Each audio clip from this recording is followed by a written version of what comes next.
Guys, babakyam po kami ngayon ng bagong install na TCL 2.5. Yan. May usok pa ba? Ayan, may usok pa yun. Maya pa yan.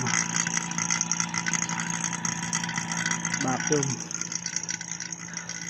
Kain muna kami na ng mangga. Buti pwede pa i-cover. Matibay yung copper eh. Kailangan talaga quality copper eh, dyan. Install. May usok pa oh. Dumi pa yan. Pag nawala na yan,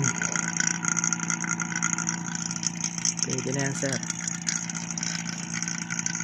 Ito sir, bababa rin natin kagad yan yung o bukas na lang. Ay sa Sunday. O baba na natin.